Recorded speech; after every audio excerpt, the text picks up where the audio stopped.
ভীষণ ভয়ঙ্কর। আল্লাহ নবী সাল্লাল্লাহু আলাইহি ওয়াসাল্লাম হাদিসে বিস্তারিত কবরের আযাবের বর্ণনা দিয়েছেন। আল্লাহ তাআলা কোরআনে বলছেন, ওয়ামিন ওয়ারাইহিম বারযাখুন ইলা ইয়াউমি ইউবআসুন। আল্লাহ তাআলা বলেন যে তোমরা মৃত্যুর পরে কিয়ামতের মাঝে পুনরায় উঠানো পর্যন্ত মাঝের এই টাইম বারযাখ অর্থাৎ কবরের এই জিন্দেগিতে অবস্থান করবে। এই আয়াত দ্বারা কবরের জীবনের সুবুত স্পষ্ট কোরআনে পাওয়া যায়। নবী সাল্লাল্লাহু আলাইহি ওয়াসাল্লাম বলছেন, প্রতিদিন কবর, যার কবর যেখানে, তার কবর তাকে ডাক দিয়ে বলে, ও আল্লাহর বান্দা শোনো, আনা বাইতুদ দুদ, আমি পোকামাকড়ের ঘর। আমার বাপ শুনেন, যুবক আপনারাও শুনেন, আপনারাও শুনেন, কবর কিন্তু নির্দিষ্ট কোনো বয়সে যায় না বাপ। প্রতিদিন কোলের বাচ্চাও কবরে যায়, 90 বছরের বুড়াও কবরে যায়, 16 বছরের 20 বছরের তাকড়া জওয়ানও কবরে যায়। কবরস্থানে সব ধরনের লাশ আছে। এজন্য কবর ডেকে বলে, ও আল্লাহর বান্দা, আমি পোকামাকড়ের ঘর। সেই ব্যক্তি যে একটা মশারি ছাড়া, একটা সামান্য মশার কামড় সহ্য করতে পারো না, একটা মশা কানের কাছ দিয়ে গেলে তোমার ঘুম ভেঙে যায়, মশারি টাঙ্গাও, কয়েল জ্বালাও, অ্যারোসল লাগাও, এত কিছু করে তুমি মশার একটা আওয়াজ থেকে, কামড় থেকে বাঁচতে চাও। হায় আল্লাহর বান্দা, তো বছরের পর বছর, শত শত বছর কবরের মধ্যে এই পোকামাকড়ের ঘরে কেমনে থাকবা? বলে কবর প্রতিদিন বলে, আনা বাইতুল ওয়াহদা, ও আল্লাহর বান্দা, আমি কিন্তু একাকী ঘর। একাকী ঘর, কেউরে পাবা না, কেউরে না। আমার বাপ, এই পৃথিবীতেও একাকিত্বের যন্ত্রণা বড় সাংঘাতিক। আপনার ঘরে যদি লক্ষ কোটি টাকারও মাল সামানা থাকে, খাদ্য খাবার, ফল ফলাদি সব আছে, সব আছে, শুধু স্ত্রী নাই, মা নাই, বাপ নাই, ছেলে নাই, মেয়ে নাই, কেউ নাই, আপনি শুধু একা। খোদার কসম, এই একাকিত্বের যন্ত্রণায় ঘরের সবকিছু না, সারা দুনিয়াটাই আপনার কাছে বিষাদ মনে হবে। মনে হবে আমার কিছুই নাই। গত বছর আপনারা অনেকে শুনছেন হয়তো, এক ভদ্রলোক, ঢাকার শিল্পপতি, কোটি কোটি টাকার মালিক, গার্মেন্টস মেল ফ্যাক্টরির মালিক, ওই ভদ্রলোক একাকিত্বের কারণে, স্ত্রী নাই, ছেলে নাই, মেয়ে নাই, বিবিও দূরে সরে গেছে, ইউরোপ থাকে, ছেলেও থাকে বাহিরে, মেয়েও থাকে বাহিরে, একটা লোক নাই ফ্যামিলিতে। শুধুমাত্র এই একাকিত্বের কারণে এরকম মোবাইলে লাইভে সারা পৃথিবীকে জানাইয়া, সবার সামনে, সারা বিশ্বের চোখের সামনে এরকম কপালের মধ্যে পিস্তল ঠেকাইয়া নিজের জীবন নিজে দিয়ে দিছে, আত্মহত্যা করছে শুধু একাকিত্বের যন্ত্র। এজন্য কবর ডাক দিয়ে বলে, আনা বাইতুল ওয়াহদা, আমি একাকী ঘর, কাউকে পাবা না।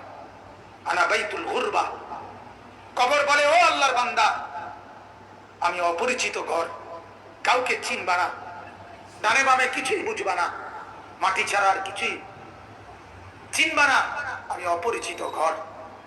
দুনিয়ার এক মানুষ আরেক মানুষের বাড়িতে গেলে মোটামুটি বুঝে, এই রুমটার সামনের রুম, প্লাস্টিকের দরজাওয়ালা, এটা বাথরুম, চুলে টুলে দেখা যায় ওইটা রান্নার ঘর, মোটামুটি মানুষ আইডিয়া করে। কিন্তু কবর বলে, দুনিয়ার কোন ঘরের সাথে আমার এই ঘর মিলবে না বাপ, কোন কিছুর সাথে এটা মিলাইতে পারবে না, এটা অপরিচিত ঘর। আল্লাহ আমাকে মাফ করে দেন। এজন্য বাপ, অনুরোধ করছি, কবরের ফিকির করেন, কবরের ফিকির করেন। সাইয়্যিদুনা উসমান রাদিয়াল্লাহু তাআলা আনহু, হযরত উসমান নবীজির সাহাবী, উনি যখন কোন কবরের সামনে দাঁড়াইতেন, তখন তিনি এই পরিমাণ ফাবাকা, কাঁদতেন, হাত্তা ইয়াবুল্লা লিহিয়াতাহু, কাঁদতে কাঁদতে তার দাড়ি পর্যন্ত ভিজে যেত। অন্যরা জিজ্ঞাসা করতেন, ও আমিরুল মুমিনিন, কবর দেখলে আপনি এমন করেন কেন? তখন তিনি বললেন, তুমি জানো না, এটাই তো আখিরাতের প্রথম মঞ্জিল, আউয়ালু মানজিলিন মিন মানাজিলিল আখিরাহ, আখিরাতের প্রথম ঘর, প্রথম স্টেশন।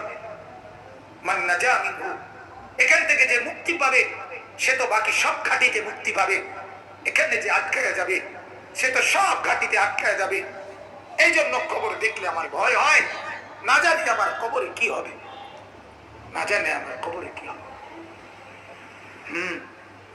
হযরত ওমর রাদিয়াল্লাহু তাআলা আনহু, হযরত ওমর আমরা কিতাবে পড়ছি, ইন্তেকালের পূর্ব মুহূর্তে ওনাকে বর্ষা ছুরি দিয়ে আঘাত করা হয়েছিল এক কাফের বেঈমানে, নামাজ অবস্থায়, ফজরের নামাজ পড়া অবস্থায়। ওনার এমন হালাত হয়েছিল 3 দিন উনি মুখ দিয়ে কোনো খাবার দিলে এদিক দিয়ে বের হয়ে যাইত, ওষুধ পানি সবকিছু। এইভাবে ছুরি দিয়ে নাই দিছে ওনাকে 8-10টা। এরপরেও হযরত ওমর রাদিয়াল্লাহু তাআলা এই অবস্থায় মুমূর্ষ, তখন তিনি চকির মধ্যে, খাটিয়ার মধ্যে ওনাকে শোয়াইছে আর সবাই কাঁদতেছে। উনি তখন চোখের পানি ফেলে দিয়ে হযরত ওমর তার ছেলে আব্দুল্লাহকে বলছে, আব্দুল্লাহ, আমাকে তুমি চকির থেকে, খাটিয়ার থেকে মাটিতে নামাও, আমি কবরে যাব কিছুক্ষণের মধ্যে, আমারে মাটিতে নামাও, আমার গাল মাটির মধ্যে ঘষা লাগাও, দা খাদ্দি আলাল আরদ, আমার গাল মাটিতে রাখো, আমারে মাটিতে ফেলায় রাখো, আসা রব্বি আন ইয়ারহামানি, যেন আমার আল্লাহর একটু দয়া হয়, আল্লাহ যেন আমারে মাফ করে দেয়। যেন আল্লাহ বলতে না পারে, ওমর মরার সময়ও কাটে উঠতে রইছ, অহংকার করছিস, এটা যেন বলতে না পারে। এই ছিল সাহাবায়ে কেরামের ফিকির। ভাইয়া, ফিকির।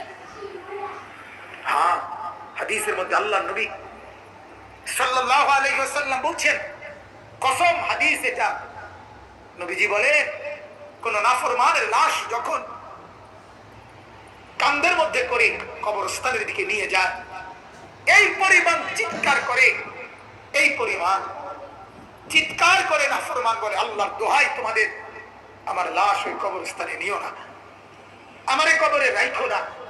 আল্লাহর নবী সাল্লাল্লাহু আলাইহি সাল্লাম বলেন, মানুষ ব্যতীত আল্লাহর সব মাখলুক ওই চিৎকার শুনতে পায়, ওই চিৎকার শুনতে পায়। এই কবরে যাওয়ার আগে চিৎকার, লাশের চিৎকার। আল্লাহর নবী সাল্লাল্লাহু আলাইহি সাল্লাম বলেন, যদি ওই নাফরমানের চিৎকার তোমাদের কানে একবার শুনতাম, তাহলে পৃথিবীর কোন মানুষ কোনদিন কারো লাশ খাদের মধ্যে কান্দে নিত না। কারণ যদি চিৎকার মারে, এই ভয়ে তাহলে রাস্তায় পড়ে থাকতো লাশ, কুকুর আর বিড়ালে খাইত। হাদিস আমার বাপ। অতএব কবরের ফিকির করে। আল্লাহ নবী সাল্লাল্লাহু আলাইহি ওয়াসাল্লাম মৃত্যু পর্যন্ত নবীজি নিজে নিজে, আল্লাহ নবী সাল্লাল্লাহু আলাইহি ওয়াসাল্লাম 5 ওয়াক্ত নামাজের পরে